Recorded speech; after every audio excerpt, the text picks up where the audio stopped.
Hi everybody, welcome back. Reading Clementine today, and we're on chapter 8. So thanks for coming, and I hope you've been having a great day, whatever you've been doing today or tonight. And all you have to do is sit back and relax and listen to chapter 8 of Clementine, and I'm just going to show you the picture. And then you can maybe think of what you think's gonna happen. It looks like Clementine's drawing, and mom and dad and her little brother are walking behind her. Okay, let's see what happens. You can always think in your head what you think's gonna happen, and maybe it'll come true. Maybe you can predict what's gonna happen. All right, let's see. Chapter 8. Here's a good thing. Sometimes I like journal writing at school because I can remind myself of things I might forget when I'm grown up. Like that I plan to smoke cigars and I do not plan to get married. Cigars, yes. Husband, no. What if I forget these things? One more thing to remember when I'm old. If I ever do get married, which I will not, I will only have one kid. The first one. She is plenty good enough, even if she's the hard one. Nope, no need for another kid, excuse me, even if it's the easy one. Although thinking about my brother and thinking about my journal gave me an astounding-ish idea on Saturday. Last week, Turner had to get a shot at the doctor's, and he was so mad about it, my parents let him rent a video and eat gummy worms, even though they are usually the Sesame Street and carrot stick kind of parents. So I pretended I had to write in my journal, even though I didn't, because it was the weekend, and I pretended I was mad about it so my parents would feel sorry for me too. As soon as they came into the room, I scrunched up my eyebrows, down like arrows, and I stuck my bottom teeth out as far as they could go. Here's a picture. Oh my, that's an interesting picture. If my teeth were pointier, I would have looked fierce, like our stone lion. Still, see how mad I looked in that picture? But guess what my parents did? Nothing, because they are so good at not paying attention. Excuse me, I said, I'm very mad about this journal. May I please have some gummy worms and a video? They stared at me like I had spoken in the secret language Margaret and I use, which I was almost sure I hadn't. You let Zucchini have gummy worms and a video when he was mad about his shot, I reminded them. First of all, my mother said, your brother's name isn't Zucchini. Second of all, he's 3 years old. And third of all, my father said, considering all the trouble you got into this week, I don't think it's quite the time for special treats. Do you, Clementine? Okay, fine, I said. But it wasn't. In the afternoon, my mom had to go to her yoga class, and my brother had to go to a Saturday playgroup. My dad was around, but he was up on the second floor taking care of a plumbing issue. Usually on Saturday afternoons, Margaret and I play together. But now, Margaret was not my friend anymore. So I had nothing to do. I didn't even have gummy worms to eat or watch a video. For 3 whole hours, there's nothing I could do to go back to get the big polka picture. Then I realized I didn't exactly know where I should put the picture once I got it. What I needed was one of the top windows right in the middle of the building where it would scare off the pigeons. Margaret's apartment was on the 5th floor. But I didn't think Margaret's mother was about to let a common criminal use her window. The man who lives on the 6th floor, he smells like mothballs, so I never visit him. And then the people who live on the 7th floor, they were away on vacation and their apartment was getting painted. Which reminded me, I flew up to the 7th floor to see if the painters wanted any help yet. Nobody answered the apartment door when I knocked. Knock, knock, knock, knock. But the painter's stilts and all their brushes and paint cans were out in the hall. The hall hadn't been painted yet, which gave me a great idea. I could do it for them. Oh my gosh. Then, when they got back on Monday, they'd smack their foreheads and say, wow, I must be dreaming faces. They'd wonder who had done such a great job. until I went up and told them, oh, it was just me. Oh my gosh, I was smiling about this while I strapped the stilts onto my legs. But when I tried to stand up, I fell right over. I tried again and again, I fell right over. 29 times. 29 times, which was plenty, believe me. So I was all done being there. On the way down, the elevator stopped at the 5th floor. I got a little excited when Margaret got in and smiled at me. But then 1 second later, that Amanda Lee got in too. Hi, Clementine. We're going to the mall, Margaret said. I turned around and pretended to be very busy, pushing all the buttons until they got off. Then I went to my room and I drew a picture of me at the mall with a lot of my best friends. Finally, it was time to go to the copy shop. Whew, finally. And I ran all the way, even though I probably had 2 broken legs from all the falling. This was the picture of her trying to paint on the stilts. So she strapped those stilts to her legs. I don't know. Anybody ever tried to walk with stilts? Looks pretty hard. So I got to the copy shop. When the clerk brought out the picture of Polka Dottie, my heart hurt so much I couldn't breathe for a minute. She looked so beautiful. She looked so beautiful, that big, and I missed her so much. I quickly sucked in some air so I wouldn't faint, and then I said, thank you, and I took Polka home, being careful not to fold her because she would have hated that. When I got to my building, I looked up through all the pigeons. At the very top of the building was old Mrs. Jacoby's apartment. I tucked the big picture of Polka under my arm, took the elevator up to the 8th floor, and I knocked on Mrs. Jacoby's door. Knock, knock, knock, knock. Can I put this in your window, I asked? The one in the middle of your living room? Mrs. Jacoby said, oh, why certainly, dearie, without even asking why. And suddenly, she didn't even look so old or boring.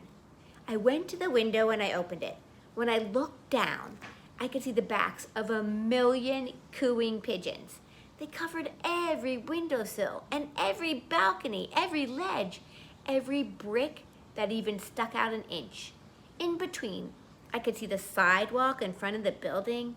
I could even see it was wet from my dad still washing it. I guess this is what my dad meant about seeing things from a different angle. But I didn't understand how it could help. Mrs. Jacoby came over beside me and she shook half a box of Cheerios onto the windowsill. The pigeons flapped up in one huge gray cloud in the air, and my brain snapped. Hey, my brain said. I ran out of Mrs. Jacoby's apartment and all the way down to my own, 8 times 12 stairs, which equals 96. Dad, I yelled, Dad! What if the pigeons lived on the side of the building instead of in the front? Would that be okay? Oh, that would be great, my dad said. A miracle, of course. Except, of course, first you'd have to convince 1,000,000 pigeons to move. But if I could, would that solve the problem? You wouldn't care if they messed all over the sidewalk into the side alley? Nope, not a bit. Nobody uses it. That alley could be knee-deep in pigeon splat, and nobody would even notice. Fire away, I'd say. And then I ran all the way back up the stairs to Mrs. Jacoby's apartment and went right inside since the door was still open, because that's how fast I was. I'll run for your Cheerios every week, I told her. You won't even have to ask me. Every day if you want. But will you stop feeding the pigeons from here out your front window? Will you feed the pigeons from a side window?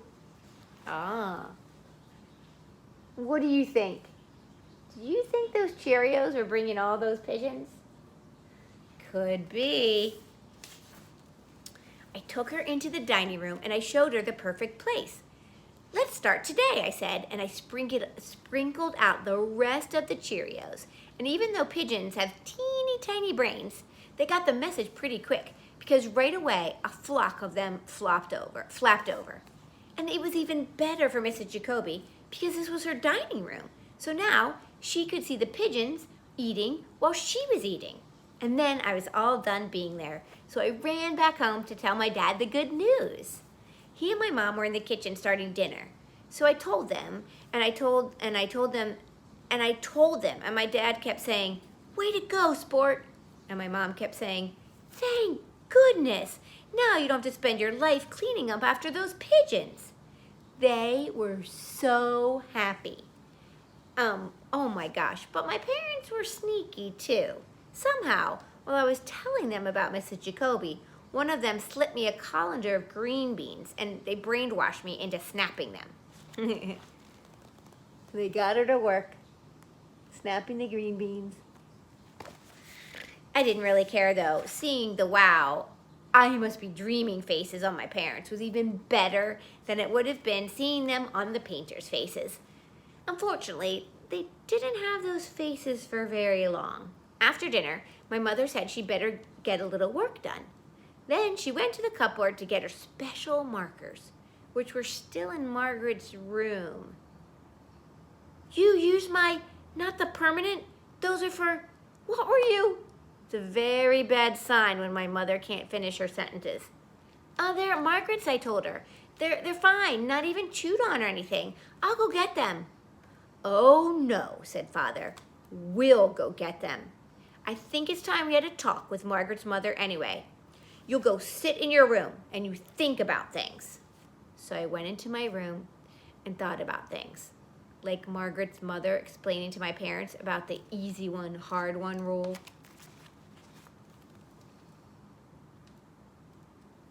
All right, that was chapter 8. And I'm going to go right into chapter 9, okay? So we're going to go right into chapter 9. Looks like somebody's getting their hair washed. All right, chapter 9. "I cannot look at your green head for one more day," my mom said as soon as I woke up Sunday morning. So right after breakfast, she took me into the kitchen and started scrubbing my head with scouring powder and saying things I've never heard a TV mother say. She scrubbed so hard, she probably made a hole right through my head skin and my head bone. And now everybody can see right into my brains, and I better not do any more cartwheels. All the time, I watched out the kitchen window for Margaret's feet while my mom was washing my head. "Margaret's brother is not my special friend," I told my mother, this in case she thought I was watching out for Mitchell's feet, which I wasn't because he's not my special friend. My mother kept on scrubbing, and all she said was, "Oh, that's nice," which is what grown-ups say when they're not paying attention to you. Suddenly, with my amazing corner eyes, I saw what my dad was reading to my brother in the living room. "Stop, Dad!" I yelled. Then I flew over and jumped on his lap, and I slammed the book shut just in time. "Lima Bean is little, Dad," I reminded him. "He's scared of those shoes." "First of all, your brother's name isn't Lima Bean," said my dad. "And second of all, what shoes, Clementine?" I told you he was not so good at paying attention. Those shoes are pretty hard to miss. "The pointy green ones on the bear," I whispered. "Page 14. Which I knew because, okay, fine. I look at that page a lot. Some days I like to scare myself. Today was not one of those days, though. "It's just a picture, Sport," Dad said. "It's not real. Do you want to try looking at it with me right here, right now?" "No," I yelled. And then I was mad because now those pointy shoes were stuck in my head. They were going to worry me all day long. I jumped off my dad's lap and I ran into the kitchen because I discovered that lots of foods are round. Cookies, hamburgers, pizzas, donuts, cupcakes, apples, you name it. All the good stuff is round.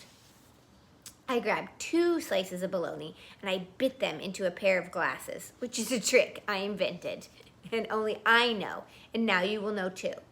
First, fold a slice of bologna in half and then bite right into the middle of the flat side. Do it again. Then slap the circles over your eyes and you have bologna glasses. Here's a picture of that. Bologna glasses. And because I am so good of a sister, and okay, fine, I was still hungry too, I made a pair for my brother. "Hey, Peapod," I said, climbing onto my dad's lap and slapping my brother's pair onto his eyes. "Put on your glasses." Slap, slap. My brother started laughing so hard, he spit up his breakfast waffles. And my parents said, "Clementine, please," at exactly the same time. Which I think they practice at night when I'm asleep, but they were laughing too. And suddenly, it was a pretty good day, in spite of the hole scrubbed into my head. The good day feeling made me think about all the bad day feelings I'd been having this week. And that made me think about Margaret, and then the best idea of all sproinged right into my brain. And because I'm so good at paying attention, I know all the things that Margaret likes. So I ran around my apartment gathering them up. Polka Dotty's flea collar, because Margaret loved my old cat. Pepperoni, because that's the only kind of pizza I've ever seen her eat. The red shoes Margaret makes me put on my Barbie every time we play. A blue jay feather from my collection, because her favorite color is blue. Some M&Ms, because she breathed on mine.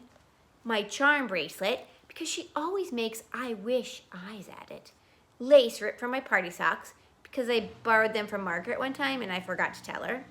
Pink sparkle nail polish, because she tried to borrow it from me, but I caught her. A dead bumblebee, I don't know why. The rest of the red curly hair I'd cut off, because that's how we got into all this trouble in the first place. And then I got my mother's favorite hat, a big bottle of glue, and my dad's aftershave, which Margaret and I loved to squirt all over us because it had such a heavenly aroma. I glued and I glued and I glued, and I squirted and I squirted and I squirted, and I smiled. Then I ran out, and guess who I met in the elevator? There's a picture. One guess. Guess who she met in the elevator? Margaret, without Amanda Lee. "I have something for you." We both said it at exactly the same time, which we've never practiced before. Then I handed her the Margaret hat, and she handed me a bag. Inside was a brand new, not sat on, sparkle glitter paint set. "I got it at the mall," Margaret said. Then without even a grown-up telling her to, she told me she was sorry she was mean to me at my birthday. "I'm sorry about your hair," I said. "Okay, fine," we both said. And it was, for about 1 minute. "I have to go," Margaret said. "I'll see you tonight." "Yep, see you tonight," I said. And then I said, what's tonight?" "The party. Your parents invited us." Oh, right," I said. I knew that. But I didn't know that. Uh-oh. If my parents were having a party and I didn't know about it, that meant it was a surprise parties. But surprise parties are either for birthdays or going aways. And it wasn't my birthday anymore. All right, that's the end of chapter 9. I will come back and read chapter 10, and I think there's a chapter 11. They usually have to, just one more chapter, chapter 10. So thanks for listening. I hope you enjoyed that. It was a good chapter. I'd like to know what you thought about that chapter. So my name is Kelly, and I will see you for the last chapter of Clementine. Come back soon. Okay.